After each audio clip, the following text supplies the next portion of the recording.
Hello friends, எல்லாருக்கும் வணக்கம். நான் உங்கள் டேவிட் அன்பு. இன்றைக்கி நாம் இந்த வீடியோவில் எவ்ரிடே கம்யூனிகேஷனுக்கு தேவையான ஒரு முக்கியமான சென்டென்ஸ் ஸ்ட்ரக்சர்ஸ் பார்க்க போகிறோம். ரொம்ப சிம்பிளான கான்செப்ட் தாங்க. நான் என்ன சொல்லிக் கொடுக்குறேனோ அதை ஃபஸ்ட்டு நல்லா அண்டர்ஸ்டாண்ட் பண்ணுங்கள். அதுக்கப்புறம் என்ன பண்ணலாம் அப்படின்னா நம்ம கொஞ்சம் கொஞ்சமாக அதை எக்ஸாம்பிள்ஸில் இம்ப்ளிமெண்ட் பண்ணலாம். சரிங்களா?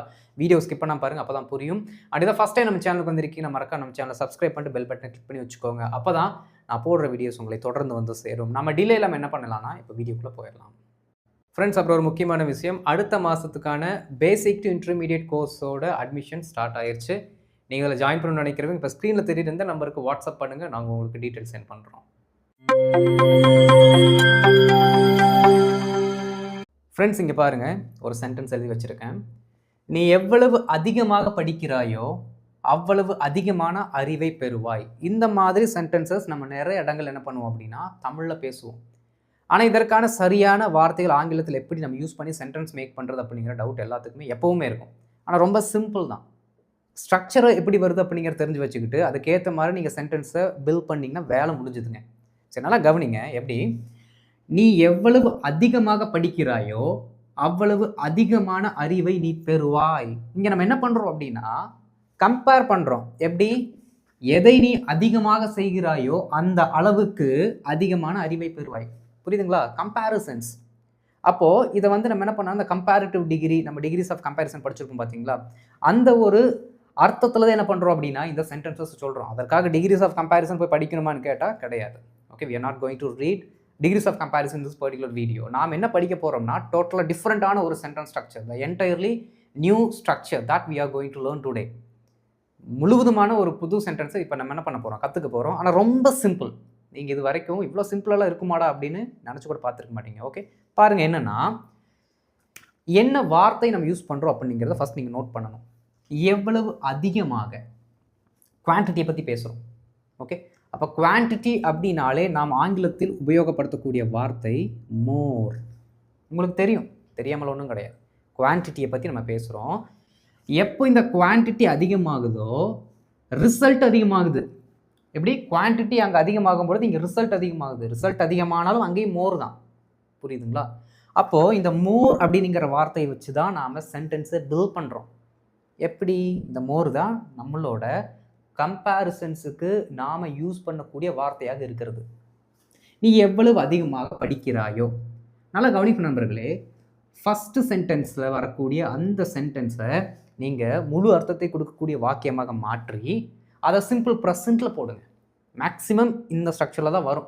ப்ரெசண்ட்டுக்கு, பாஸ்ட்டுக்கு, ஃப்யூச்சருக்கு நம்ம யூஸ் பண்ணிக்கலாம். ஆனால் மேக்ஸிமம் நம்ம யூஸ் பண்ணக்கூடியது இந்த ஸ்ட்ரக்சர் தான். எப்படின்னா, நீ எவ்வளவு அதிகமாக படிக்கிறாயோன்னு இருக்கா, நீ அதிகமாக படிக்கிறாய், நீ படிக்கிறாய், அப்படி மாற்றிடுங்க.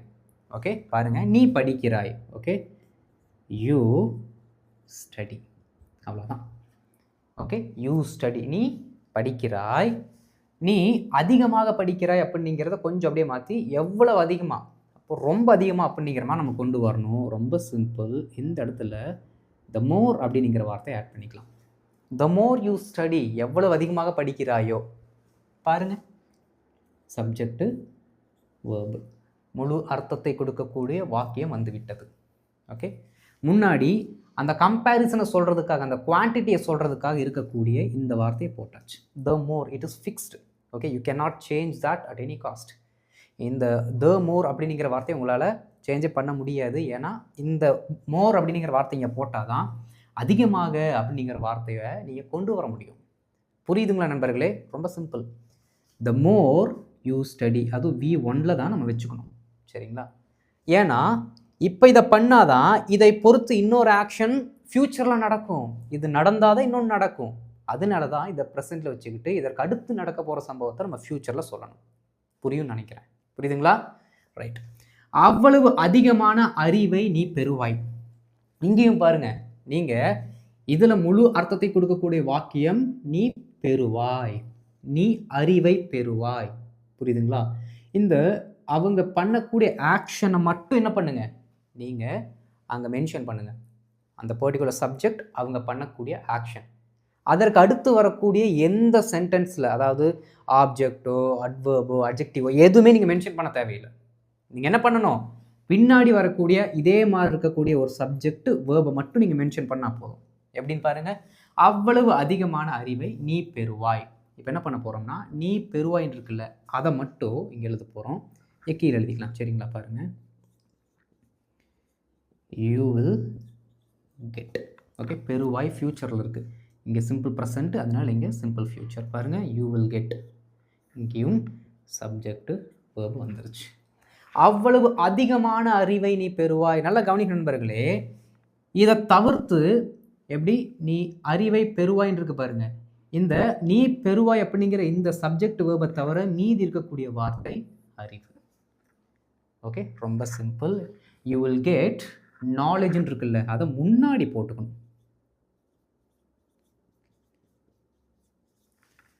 Okay, you will get knowledge. புரியுதுங்களா? ஆனால் இந்த எக்ஸ்ட்ரா வரக்கூடிய வார்த்தையை நாம் சேர்க்கக்கூடாது, அது சப்ஜெக்டுக்கு முன்னாடி வரணும். இதற்கு அடுத்து the same word, the more knowledge அங்கே எழுதிடுறேன். சரிங்களா? இங்கே இருக்கிறது கூட அழிச்சிடலாம்.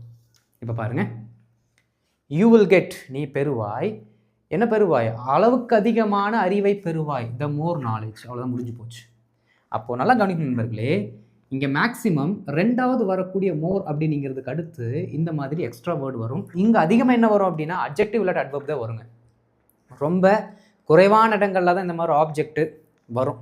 எப்படி இந்த மாதிரி ஆப்ஜெக்ட் ஒரு பெயர் சொல் வரும். பட் மேக்ஸிமம் 90% என்ன வரும் அப்படின்னா அட்ஜெக்டிவ் இல்லாட்ட அட்வர்ப் தான் வரும். புரியுதுங்களா நண்பர்களே? ரைட். என்ன வந்தாலும் சரி, இங்கே சப்ஜெக்ட் வேர்போடு நிறுத்திக்கணும். அதற்கு முன்னாடி இதற்கு அடுத்து என்ன வார்த்தையை நம்ம போகணும்னு நினைக்கிறோமோ அதை தூக்கி முன்னாடி போட்டுக்கணும். அங்கே போட்டாச்சு. இப்போ சொல்லி பாருங்களேன், the more you study the more knowledge you will get. நீ எவ்வளோத்துக்கு எவ்வளோ அதிகமாக படிக்கிறியோ அவ்வளோத்துக்கு அவ்வளோ அதிகமான அறிவை நீ பெறுவாய். நீ பெறுவாய். The more knowledge you will get. The more you study the more knowledge you will get. இது எவ்வளோத்துக்கு எவ்வளோ அதிகமாக இருக்கோ இந்த குவான்டிட்டிக்கு ஏற்ப இங்கே ஒரு ரிசல்ட் கிடைக்கும். புரியுதுங்களா? இப்போ ஒரு ஜென்ரல் ஃபேக்டை பற்றி பேசுகிறோம். ஜென்ரல் ஃபேக்ட் அப்படின்னு என்ன அர்த்தம்? அது காலம் மாறாது, இன்றைக்கும் ஒரே காலத்தில் இருக்கும். இன்கேஸ் இதை நம்ம ஒரு ஜென்ரல் ட்ரூத்தாக சொல்கிறோம், ஜென்ரல் ஃபேக்டாக சொல்கிறோன்னு வச்சுக்கோங்களேன். The more you study the more knowledge you கெட்டுன்னு சொன்னாலே போதும். யூ வில் கெட்டுன்னு சொல்ல தேவையில்லை. இதை ஒருத்தங்களுக்கு ஒரு இன்ஃபர்மேஷனாக சொல்கிறீங்க. எப்படி ஒருத்தங்களுக்கு ஒரு இன்ஃபர்மேஷன் அட்வைஸாக சொல்கிறீங்கன்னா இந்த ஸ்ட்ரக்சரை நம்ம ஃபாலோ பண்ணலாம். General truth, general habit, general ஃபேக்டை பற்றி சொல்கிறோம் அப்படின்னா அது எந்த சிச்சுவேஷன்லையும் காலம் மாறாது, ஒரே டென்ஸில் தான் வரணும், அதுவும் சிம்பிள் ப்ரெசென்ட்டில் தான் வரணும். அந்த மாதிரி சிச்சுவேஷனில் என்ன பண்ணணும் அப்படின்னா இங்கே பாருங்க, யூ கெட் அப்படிங்கிற வார்த்தையை யூஸ் பண்ணிக்கலாம். புரியுதுங்களா? The more you study the more knowledge you get. இப்போ என்னவாயிடுச்சு? இது ஜென்ரல் ட்ரூத்தாக மாறிடுச்சு. புரியுதுங்களா? The more knowledge you will get இங்கே என்னவா மாறிடுச்சு? நீங்கள் ஒரு அட்வைஸை, ஒரு இன்ஃபர்மேஷனை சொல்கிறீங்க, அவ்வளோதான். புரியுதுங்களா நண்பர்களே? இதுதான் அதற்கும் இதற்கும் இருக்கக்கூடிய டென்ஸ் டிஃப்ரென்ஸ். முன்னாடி V1 பின்னாடி V1 general truth, general fact. முன்னாடி V1 பின்னாடி ஒரு ஃபியூச்சர் போட்டிங்க அப்படின்னா நம்ம ஜென்ரலாக பேசக்கூடியது, வழக்கமான சென்டென்ஸ். புரியுதுங்களா? ரொம்ப ரொம்ப சிம்பிள். இதை பாஸ்ட்லி நம்ம யூஸ் பண்ணலாம். ஆனால் பாஸ்ட்டில் அவ்வளோவா நம்ம என்ன பண்ணுறது கிடையாது, யூஸ் பண்ணுறது கிடையாது சென்டென்சஸில். மேக்ஸிமம் இந்த 2 ஸ்ட்ரக்சரில் மட்டும்தான் நாம் எவ்ரிடே கம்யூனிகேஷனில் யூஸ் பண்ணுறோம். அப்போ இதை மட்டும் என்ன பண்ணுங்கள், நல்லா ப்ராக்டிஸ் பண்ணுங்கள். புரியுதுங்களா? இப்போது எவ்வளோக்கு அதிகமாக படிக்கிறியோ அப்படின்னு இருக்குல்ல, அதுக்கு ஆப்போசிட்டில் என்ன இருக்குது? நீ எவ்வளவு குறைவாக படிக்கிறியோ அவ்வளோ குறைவான நாலேஜை பெறுவ அப்படின்னா ரொம்ப சிம்பிள் ஃப்ரெண்ட்ஸ். நீங்கள் எதுவுமே பண்ண வேண்டாம். இந்த மோர் அப்படிங்கிற வார்த்தைக்கு பதிலாக லெஸ் அப்படிங்கிற வார்த்தை போட்டால் வேலை முடிஞ்சுது. த less you study the less knowledge you will get. எப்படி? ஒரே ஒரு வார்த்தை மட்டும் மாற்றினீங்கன்னா நீ எவ்வளவு குறைவாக படிக்கிறாயோ, அங்கே அதிகம் இருக்குது, இங்கே குறைவு, அப்படியே மாறிடும். புரியுதுங்களா? அப்போ என்ன ஆகுது? இங்கே குவான்டிட்டி எவ்வளோ கம்மியாகுதோ அதற்கேற்ற மாதிரி ரிசல்ட்டும் கம்மியாகுண்டா அப்படின்னு நம்ம சொல்கிறோம். த less you study the less you study the less knowledge you will get. The less knowledge you will get. புரியுது நண்பர்களே? ரொம்ப சிம்பிள், ரொம்ப ரொம்ப சிம்பிள். புரியுதுங்களா? ரைட். இப்போ நான் எக்ஸாம்பிள்ஸில் வரும்பொழுது என்ன பண்ணுவேன் அப்படின்னா மோரையும் லெஸ்ஸையும் எப்படி நாம் சேர்த்து பேசுறது அப்படிங்கிறதும் நான் சொல்லிக் கொடுப்பேன். புரியுதுங்களா? இப்போ பேசிக்காக இதை மட்டும் நீங்கள் என்ன பண்ணுங்கள், அண்டர்ஸ்டாண்ட் பண்ணிக்கோங்க. ஒரு சில எக்ஸாம்பிள்ஸை பார்க்கலாம். பார்த்துட்டு என்ன பண்ணலாம், நாம் இதை எப்படி ரெண்டுத்தையும் சேர்த்து போடுறது அப்படிங்கிறது நம்ம கற்றுக்கலாம். சரிங்களா? இப்போ நம்ம எக்ஸாம்பிள்ஸ்குள்ளே போயிடலாம்.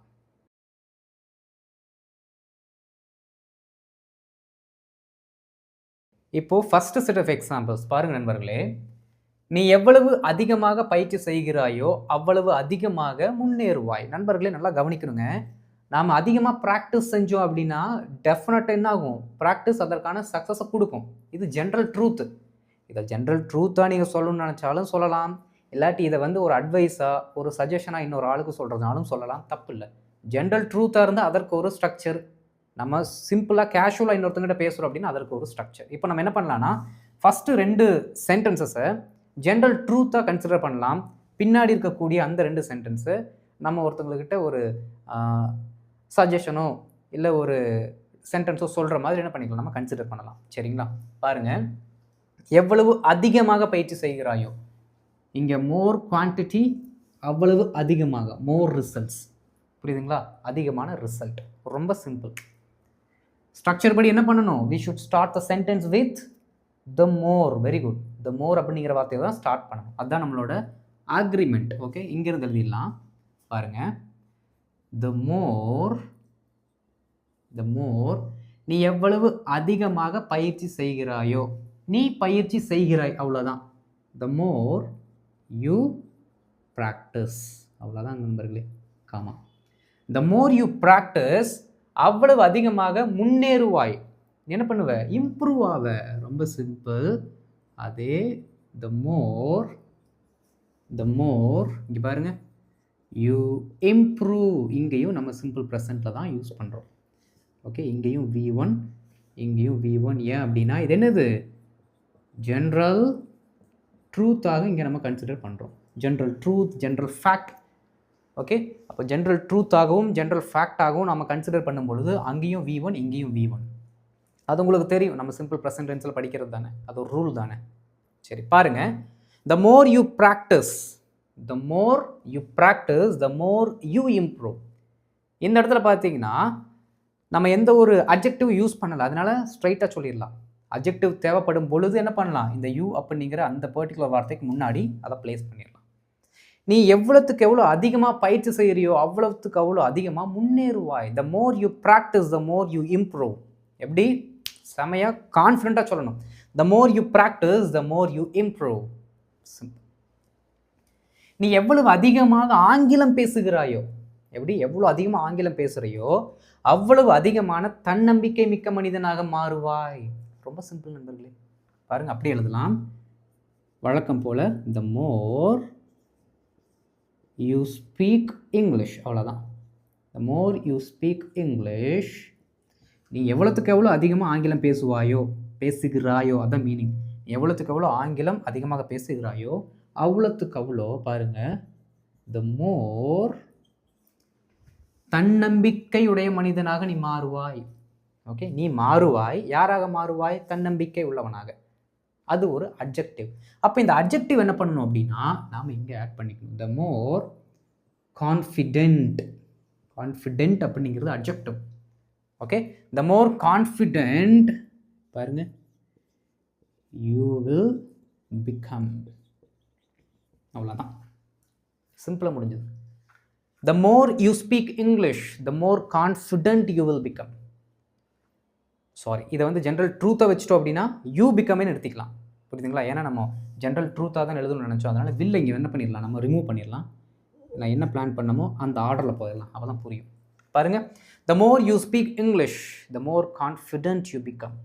நிறைய பேர் கேட்டிங்கன்னா அவங்களே சொல்லுவாங்க, இங்கிலீஷெல்லாம் பேசுன்னு அப்படியே செம்மையாக பூஸ்ட் ஆகும்ட கான்ஃபிடன்ஸ் லெவல் அப்படின்னு சொல்லுவாங்க. உண்மைதான். அப்போ அது ஒரு ஜென்ரல் ஃபேக்டாக என்ன பண்ணிக்கலாம், நம்ம கன்சிடர் பண்ணலாம். சொல்லுங்கள், இப்போ என் கூட சேர்ந்து த மோர் பார்த்து படிங்க. நகர்ந்து நிற்கிறேன்.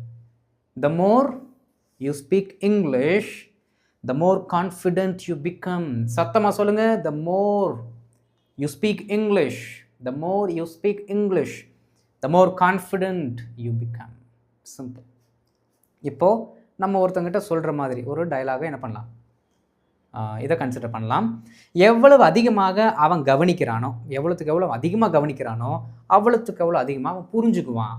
ஓகே, ஒரு சிலர் எவ்வளோத்துக்கு எவ்வளோ அதிகமாக கவனித்தாலும் அவங்களுக்கு புரியாது. அப்போ இது ஜென்ரல் ஃபேக்டே கிடையாது. ஃபர்ஸ்ட் ஆஃப் ஆல் சிம்பிளாக நம்ம சொல்கிறோம். சரிங்களா? பாருங்கள், எவ்வளவுக்கு எவ்வளோ அதிகமாக அவன் கவனிக்கிறானோ, okay, the more he listens. அவ்வளோதான். ஏன்னா V1 தான் சொல்லணும். சிம்பிள் ப்ரெசென்ட்டில் ஹீ ஷீட்டுக்கு அடுத்து வரக்கூடிய வேர்பு V1 தான் வரணும். அதே மாதிரி நம்ம போட்டிருக்கோம். Okay, the more he listens அவ்வளவுக்கு அதிகமாக அவன் புரிந்து கொள்வான். பாருங்க, த மோர் he will understand. The more he will understand. The more he listens, the more he will understand. நல்லா கவனிக்கணும். எப்படி? The more he listens, the more he will understand. பின்னாடி future, simple future. சேர்த்து சொல்லுங்க. The more he listens, the more he will understand. அவள் எவ்வளவுக்கு எவ்வளோ அதிகமாக கவனிக்கிறாளோ அவளுக்கு அவ்வளோ அதிகமாக என்ன பண்ணுவா? புரிஞ்சுக்குவா. இப்போது நவுன் மாறிடுச்சு. த மோர் ஷீ லிசன்ஸ், ஹீக்கு பதிலாக ஷீ போட வேலை புரிஞ்சு. The more she listens, the more she will understand. ரொம்ப ரொம்ப ஈஸி ஃப்ரெண்ட்ஸ், ரொம்ப ரொம்ப ஈஸி. அடுத்து பாருங்கள், எவ்வளவுக்கு எவ்வளோ அதிகமாக அவங்க ஏமாத்துறாங்களோ அவ்வளோத்துக்கு அவ்வளோ அதிகமாக அவங்க ஏமாறுவாங்க. இதெல்லாம் என்ன சொல்லலாம்? இதெல்லாம் ஜென்ரல் ட்ரூத்னே சொல்லலாம். இருந்தாலும் இங்கே ஒரு டயலாக் மாதிரி எழுதலாம். சரிங்களா? பாருங்கள், the more they seat,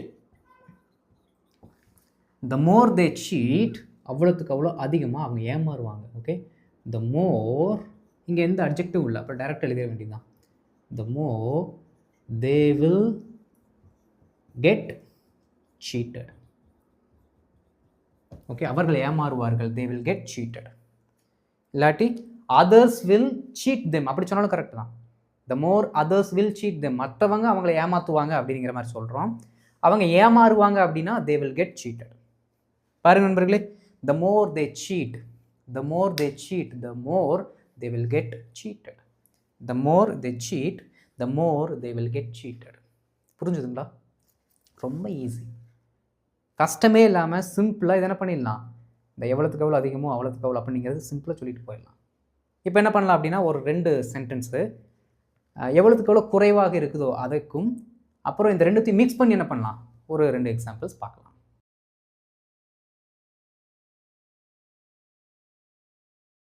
friends, இப்போ அடுத்த செட் ஆஃப் எக்ஸாம்பிள்ஸ் இது பார்த்தீங்கன்னா மிக்ஸ்டாக நம்ம வச்சுருக்கோம்.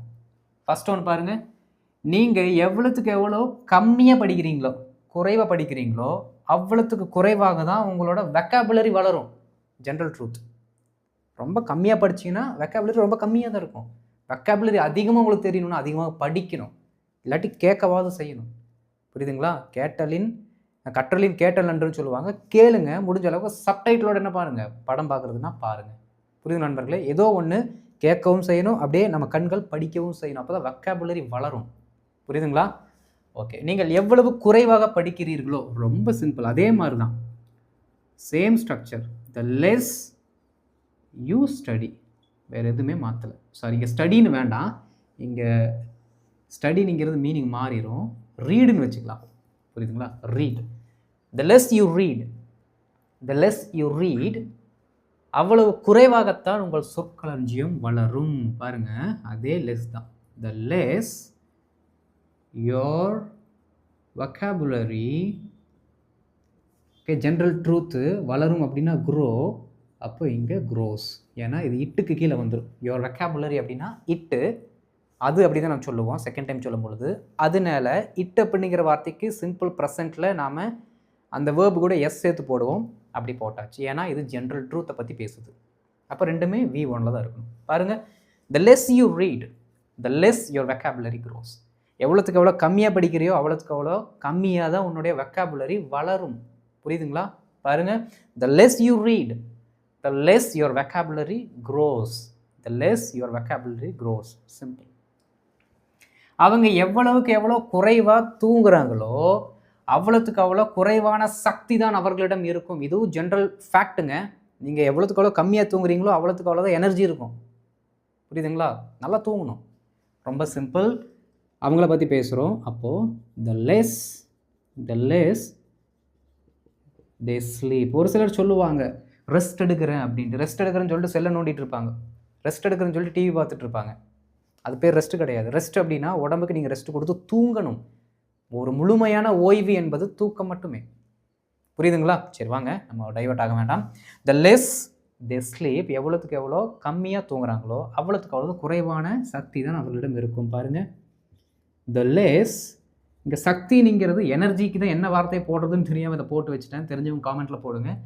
எனர்ஜிக்கு நான் சக்தின்னு போட்டிருக்கேன், அப்போ இங்கே எனர்ஜின்னு போட்டுக்கலாம். Okay, the less energy they have. இது ஜென்ரல் ஃபேக்ட். ரொம்ப கம்மியாக தூங்கினா ரொம்ப எனர்ஜி தான் நம்மகிட்ட இருக்கும். அதைத்தான் தே ஹேவ் அப்படின்னு நம்ம என்ன பண்ணிட்டோம், சிம்பிள் ப்ரெசன்ட் ஸ்ட்ரக்சரில் சொல்லிட்டோம். பாருங்கள், the less they sleep, the less they sleep, the less energy they have, the less energy they have. இங்கே குவான்டிட்டி கம்மி, ரிசல்ட்டும் கம்மி. மேலேயும் குவான்டிட்டி கம்மி, ரிசல்ட் கம்மி. இங்கே பாருங்கள், நாம் எவ்வளவு குறைவாக விரைவுபடுத்துகிறோமோ, எவ்வளோத்துக்கு எவ்வளோ நம்ம ரஷ் பண்ணுறோமோ எவ்வளோத்துக்கு குறைவாக, எவ்வளோ ஸ்லோவாக நாம் ஒரு ஒர்க்கை பண்ணுறோமோ அவ்வளோத்துக்கு அவ்வளோ துல்லியமாக நம்ம என்ன பண்ணுவோம், ஒரு விஷயத்தை முடிப்போம். அப்போது இங்கே குவான்டிட்டி கம்மியாகும் பொழுது அந்த பக்கம் என்ன ஆகுது, ரிசல்ட் அதிகமாகுது. அப்படியே மாறுது பாருங்கள். இந்த குவான்டிட்டின்னு கூட சொல்ல முடியாது, டைமை பற்றி பேசுகிறோம். எவ்வளோத்துக்கு எவ்வளோ டைம் கம்மியாகுதோ அதற்கேற்ற மாதிரி ரிசல்ட் அதிகமாகுது. ரொம்ப சிம்பிள். நாம் எவ்வளவு குறைவாக விரைவுபடுத்துகிறோமோ, த லெஸ் வி ரஷ், அவ்வளோதாங்க.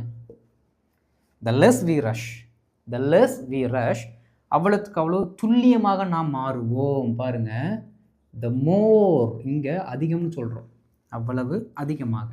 த மோர், இங்கே ஒரு adjective, accurate. Okay, the more accurate we become. Okay, we will become. General truth பற்றி பேசுகிறோம் அப்படின்னா we become வச்சுக்கலாம். இல்லை ஒரு சிம்பிளான சென்டென்ஸ் சொல்கிறோம் அப்படின்னா we will become சொன்னாலும் கரெக்டு தான், எந்த விதத்திலும் தப்பு இல்லை. சொல்லுங்கள் சேர்ந்து, the less we rush the more accurate we become. the less we rush the more accurate we will become. ரெண்டுமே கரெக்டு தான். மறுபடியும் என் கூட சேர்ந்து இந்த சென்டென்ஸ் ஒரே ஒரு டைம் சொல்லுங்கள். ஜென்ரல் ஃபேக்ட்டுக்கும் சிம்பிள் ஃபியூச்சர் டென்ஸுக்கும் சொல்லுங்கள் பார்க்கலாம். The less we rush, the more accurate we become. அடுத்து simple ஃபியூச்சருக்கு, the less we rush, the more accurate we will become. ரொம்ப ரொம்ப ஈஸி. நிறைய டைம் சொல்லி பார்க்கணும் இதே மாதிரி. அவன் எவ்வளவுக்கு எவ்வளோ அதிகமாக பேசுகிறானோ அவ்வளோக்கு அவ்வளோ குறைவாக தான் மதிக்கப்படுவான். ரொம்ப அதிகமாக பேசுனா மதிக்க மாட்டாங்கடா. எவ்வளோத்துக்கு அதிகமாக பேசுகிறியோ அவ்வளோத்துக்கு உன்னை மதிக்க மாட்டாங்க, இப்படி சொல்லுவோம்ல. அப்போ இங்கே என்ன ஆகுது, குவான்டிட்டி அதிகமாகுது, குவாலிட்டி கம்மியாகுது. இதுவும் நாம் அந்த கம்யூனிகேஷன் பண்ணும் பொழுது சென்டென்ஸை சொல்கிறது வழக்கம் தான். சரி பாருங்கள், இங்கே அதிகம். அப்போது the more he speaks, the more he speaks, குறைவான respect. Okay, the less respect he gets, இல்லாட்டி he will get. எது சொன்னாலும் கரெக்ட். ஒன்று ஜென்ரல் ட்ரூத்து, இன்னொன்று வழக்கமாக நம்ம சொல்லக்கூடிய sentence. The more he speaks the less respect he gets. The more he speaks, இங்கே என்ன பண்ணணும், சிம்பிள் V1 தான் போகிறேன்னு சிம்பிள் ப்ரெசன்ட், அதனால speaks. The more he speaks the less respect he will get. The more he speaks the less respect he gets. எது சொன்னாலும் correct. சம்பவத்திற்கு இடத்திற்கு ஏற்ற மாதிரி நீங்கள் என்ன பண்ணுங்கள், சென்டென்ஸ் அப்படியே மாற்றிக்கோங்க. புரிஞ்சுதுங்களா நண்பர்களே? ரொம்ப எளிமையான சென்டென்ஸ். இந்த மாதிரி எக்கச்சக்கமான சென்டென்சஸ் நீங்கள் ஓன் என்ன பண்ணணும், ப்ராக்டிஸ் பண்ணணும், சொல்லி சொல்லி பார்க்கணும். மற்றவங்ககிட்ட சான்ஸ் கிடச்சா இம்ப்ளிமெண்ட் பண்ணிடணும். சான்சஸ் எல்லாம் நமக்கு கிடைக்காது, நம்மளை தான் க்ரியேட் பண்ணிக்கணும். ரைட்? இந்த வீடியோ பிடிச்சிருந்துச்சுன்னா மறக்காமல் லைக் பண்ணிட்டு மற்றவங்களுக்கு ஷேர் பண்ணுங்கள். அண்ட் இதான் ஃபஸ்ட் டைம் நம்ம சேனலுக்கு வந்துருக்கீங்க, மறக்காம நம்ம சேனலை சப்ஸ்கிரைப் பண்ணிட்டு பெல் பட்டனை கிளிக் பண்ணி வச்சுக்கோங்க. அப்போ தான் நான் போடுற வீடியோஸ் உங்களை தொடர்ந்து வந்து சேரும் நண்பர்களே. நம்ம அடுத்த வீடியோவில் இதே மாதிரி ஒரு இன்ட்ரெஸ்டிங்கான டாப்பிக்கில் மீட் பண்ணலாம். அது வரைக்கும் இதை நல்லா ப்ராக்டிஸ் பண்ணிட்டுருங்க. தேங்க்யூ.